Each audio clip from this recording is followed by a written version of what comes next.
तीसरा मुक्ति धाम कैसे है? 21 ब्रह्मांड का एक ग्रुप है, एक समूह है। ये कालका लोक कहलाता है, सरपुरुष का। और 7 संघ ब्रह्मांड का एक अलग द्वीप है, उसके अंदर ये स्टेट समझ लो अलग अलग, वो दूसरा लोक है, दूसरा द्वीप है। और तीसरा सतलोक है उसके निकटतम। तो तीसरे धाम में रहता वो परमात्मा, मुक्ति धाम में, सतलोक में। और वहां से गति करके, वहां से बहुत तेज स्पीड आता है, अच्छी आत्माओं को मिलता है। फिर वो अच्छी आत्मा परमात्मा से प्राप्त ज्ञान का जगह जगह जाके प्रचार करते हैं, और परमात्मा स्वयं भी, कबीर जी भी अपनी महिमा आप सुनाते हैं। चारों युग में संत पुकारे, कूक कहा हम हेल रे, हीरे माणिक मोती बरसे, ये जग चुगता ढेल रे। परमात्मा ने जो ज्ञान बताया कि तुम यहाँ के रहने वाले नहीं हो, आप यहाँ के वासी नहीं हो, और जिस संपत्ति के लिए आप सारा जीवन न्यौछावर कर देते हो, या संपत्ति आपकी नहीं है। काया तेरी है नहीं, ये माया कहाँ से हो, चरण कमल में ध्यान रखो, तुम इन दोनों को खो।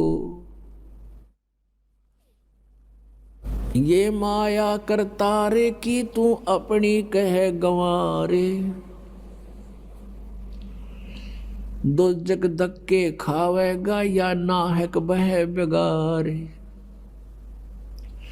सर्व सोने की लंका होती रावण से रणधीरम, एक पलक में राज बिराजी जम के पड़े जंजीरम। मन तू सुख के सागर बसरे, भाई और न ऐसा यसरे। सर्व सोने की लंका थी, रावण से रणधीरम, एक पलक में राज बिराजी और जम के पड़े जंजीरम।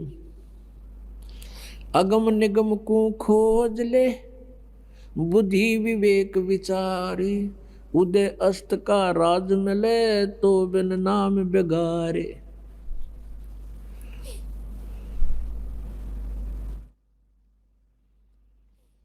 भक्ति बिना क्या होते हैं, ये भरम रहा संसारे।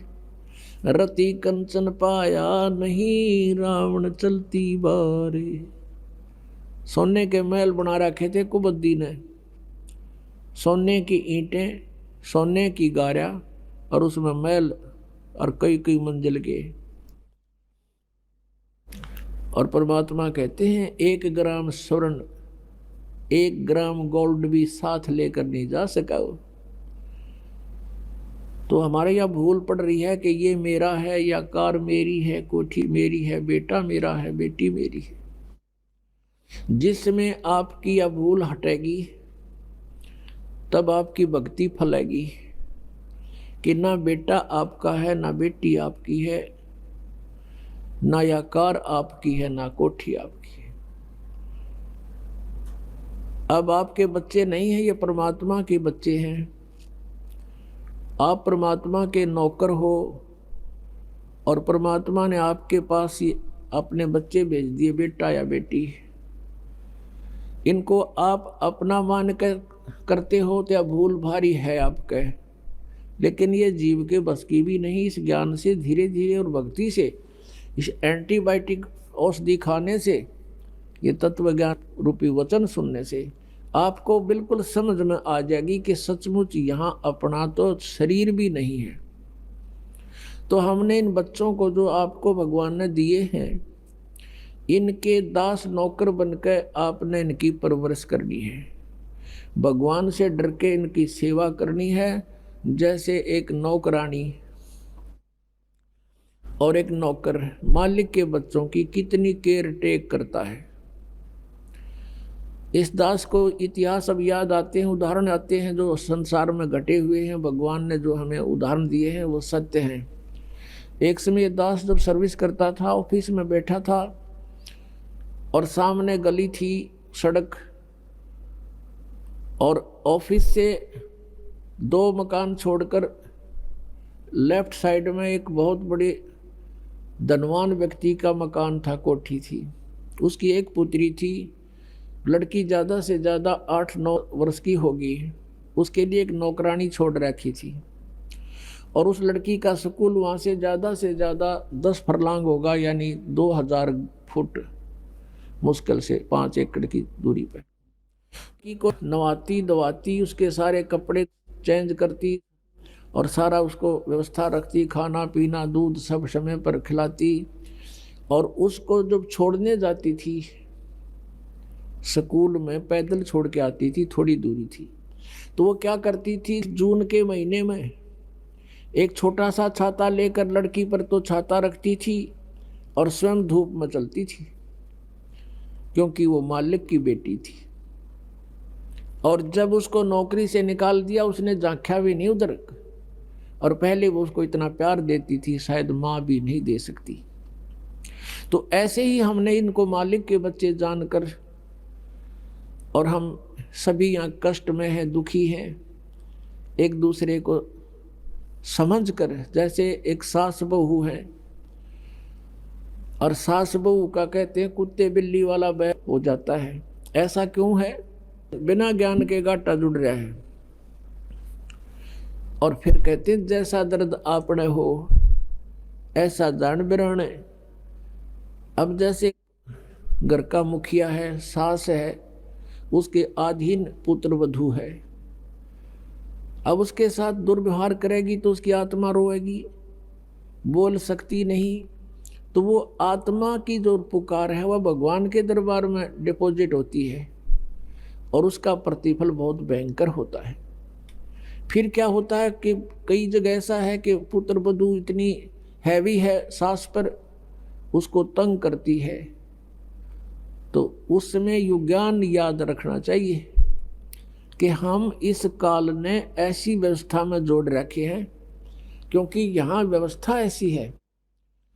अब जवान बच्चे का और बुढ़े का कभी भी मेल नहीं मिले, ना मन मिले, ना व्यवहार मिले, ना विचार मिले, और फिर रहना इकट्ठा, सास और बहू ने इकट्ठा रहना, और कति विचार नहीं मिले, यह गारंटीड बात है।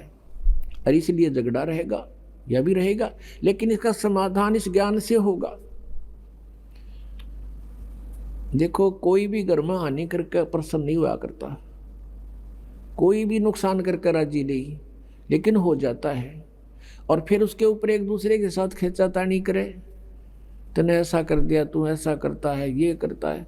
को बालक है, उसने प्यार से समझा दे, लेकिन नुकसान जो होना है आपके भाग्य में पूर्व निर्धारित है, वो होके ही रहेगा। और वो नुकसान तो हो लिया, और फिर वो झगड़ा बाकी रह गया, बेमतलब की टेंशन। जब आप परमात्मा की शरण में आ जाओगे, ये हानि भी नहीं होगी आपके, सत्कर मान लेना। और इस ज्ञान से जब ये मन बकवाद करेगा, इस ज्ञान रूपी लगाम से यू रुकेगा।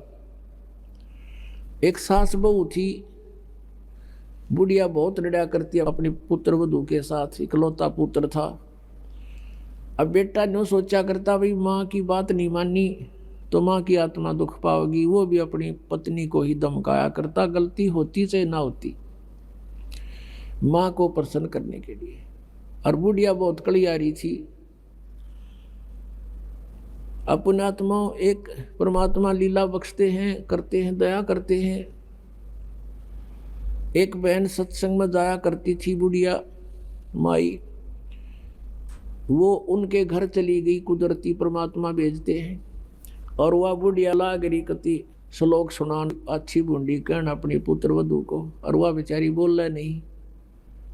अब बोलूंगी तो फिर सामने अपने बेटे दगड़वाएगी, तो वह बेचारी चुप रहने में अपनी खैर समझ रही थी। अब उस बहन जो सत्संग में जाती थी, परमात्मा परमेश्वर के विचार सुनती थी, उसने सोचा ही तो नरक हो रहा है इनका घर। उसने उस बुढ़िया को सहज सहज प्यार से कहा, बहन सत्संग में चल लेगी? ना, हम नहीं जाया कर सत्संग में, ये तो उलगी जाया कर ठाली, जिन्हें कोई काम कोई ना। हर बुढ़िया ने काम बहुत लड़न का, और काम नहीं उसने, वो छूटे ना उससे। उसने फिर दूसरे तीसरे दिन फिर कहा कि आए एक बार मेरे साथ चल, कोई भी ना रही मेरे साथ चलन वाली, और मैं अकेली रहेगी, सत्संग में जाना है, जल्दी आ जावांगे। वह उसकी मुंह लागती सी थी, उस दिन वह बुढ़िया उसके साथ चलेगी। अब साथ चलेगी तो वह सत्संग सुना, सत्संग सुने तो पुण्यात्माओं असर होया कर, ऐसी बात नहीं। जब तक हम कुएं के मेंढक बने रहेंगे, हम उसी क्रियाओं से लिप्त रहते हैं, वैसे ही विचार हमारे बने रहते हैं, और ज़्यादा ही दुख और बुराइयां हमारे अंदर प्रवेश होती रहती है। बुढ़िया ने सुने विचार, उसकी तो एकदम जो है ना, एकदम परिवर्तन आ गया उसके अंदर। सचमुच हमने आपस में नहीं किसी को दुखी करना चाहिए। कथा सुनाई गई कि एक व्यक्ति था,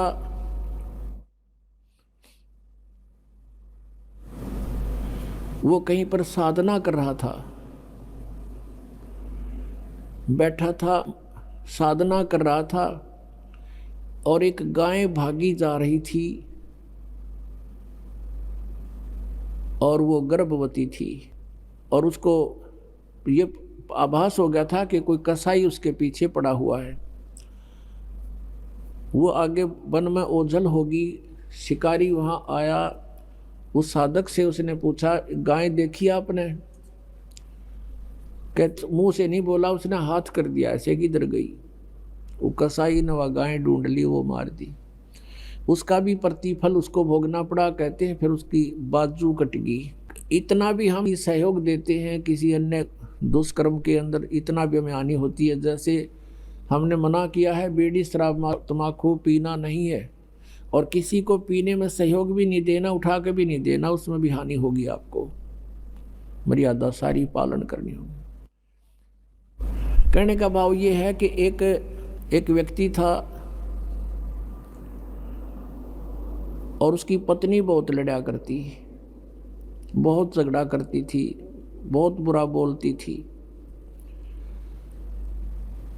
तो किसी ने, वो जो व्यक्ति था अगले जन्म में जिसकी बाजू कटी थी, वो साधना कर रहा था, साधना कर रहा था, कहीं पर अगले जन्म में भक्त बन गया। तो उसकी किसी ने आकर के अचानक पहले तो उससे पैसे पूछे, बाबा जी पैसे निकाल सारे। अब पैसे नहीं है भाई मेरे दोस्त, उसकी बाजू काट दी। अब उसने सोचा भाई मैं भक्ति भी कर रहा हूँ और यह आपत्ति मेरे पर कैसे आ गई। उसने सोचा भी मैं इसका किसी से कारण पूछूं, मेरा कौन से जन्म का पाप था। किसी ने बता दिया भाई इस गांव के अंदर एक भगत है और वो पीछे बीतती हुई बता देता है, पिछली बता देता है, भविष्य की नहीं जानता।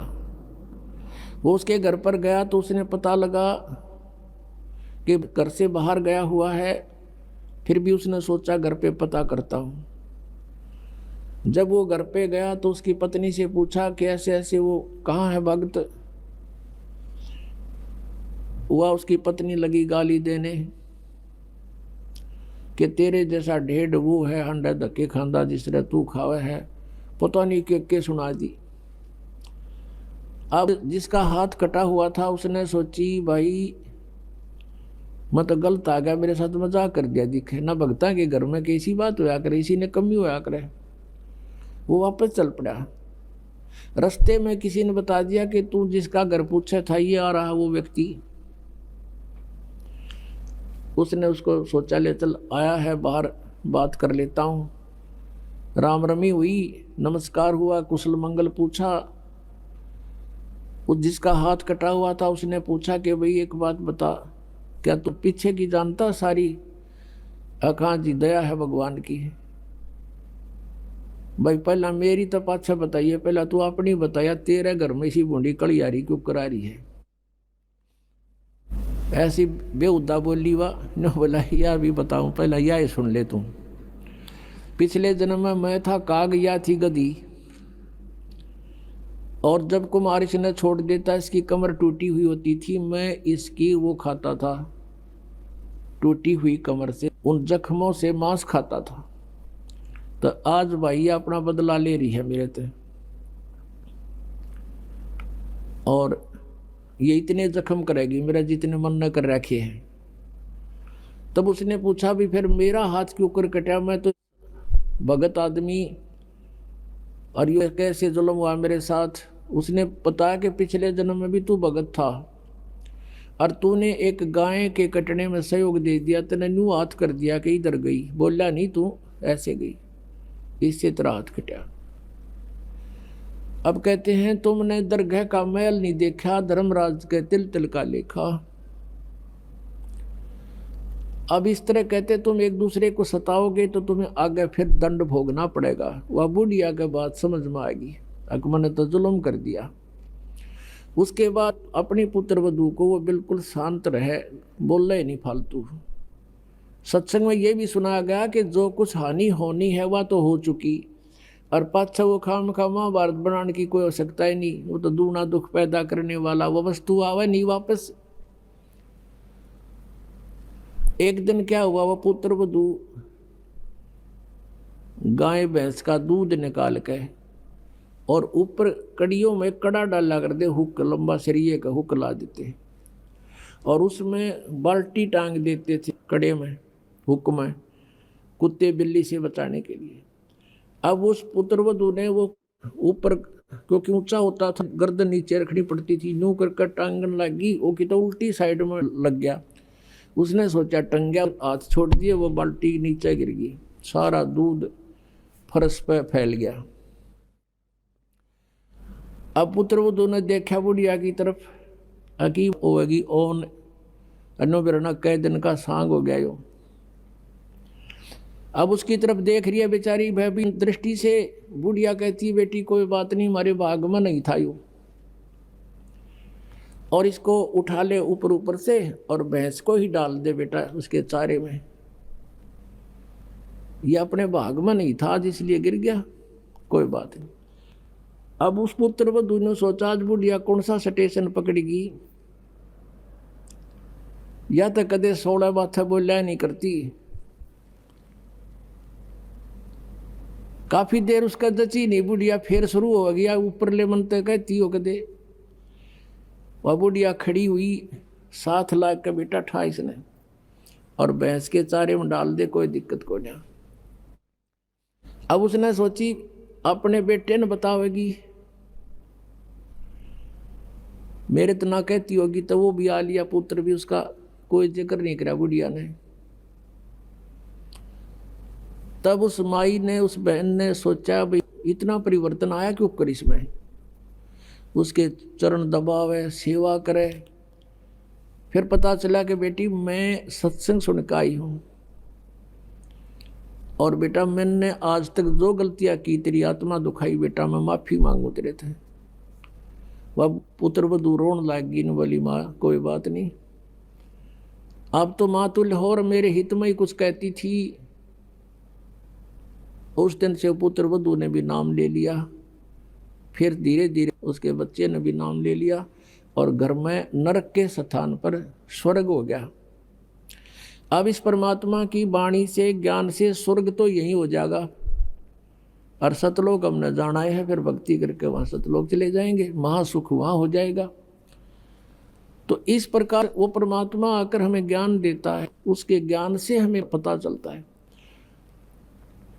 इसलिए कहा कि सत्संग की आधी घड़ी और तप के वर्ष 1000 तो भी बराबर है नहीं, कहे कबीर विचार। अब यहां बताते हैं परमात्मा कि ये स्थान तुम्हारा नहीं है, और तुम यहां ठेकेदार बन गए, मालिक बन गए। मालिक तो एक ही है, हम सब उसके बच्चे हैं, और उसने आपको जो संतान दी है वो उसके बच्चे हैं, आप मानो चाहे ना मानो। और आपने ये नहीं कि अपना कर्तव्य से दूर होना है, परमात्मा के बच्चे जान के उसके डर से उनकी सेवा करनी है।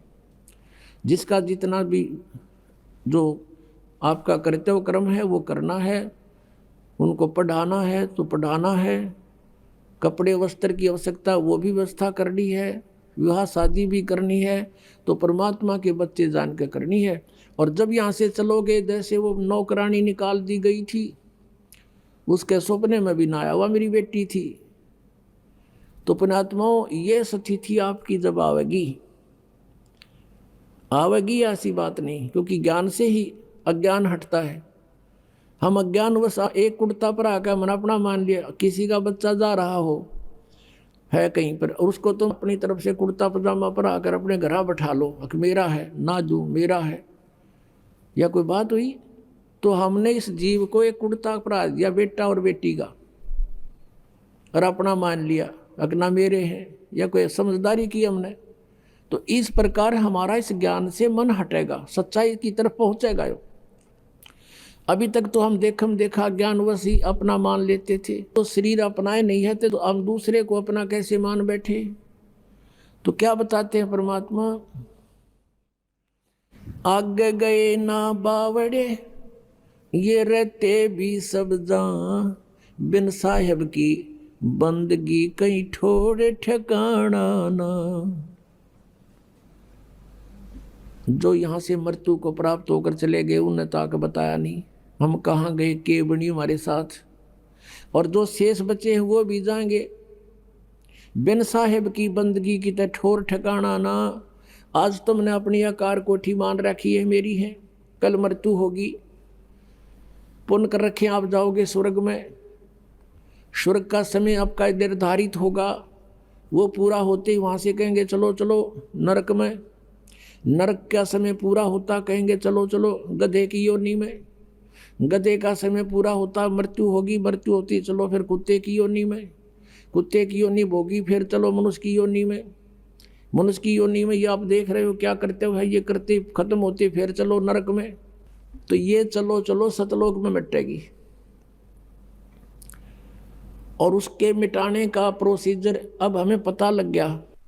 अब इस चलो चलो के नाश करने का, समाप्त करने का हमें पता लग गया, वह विधि का पता लग गया।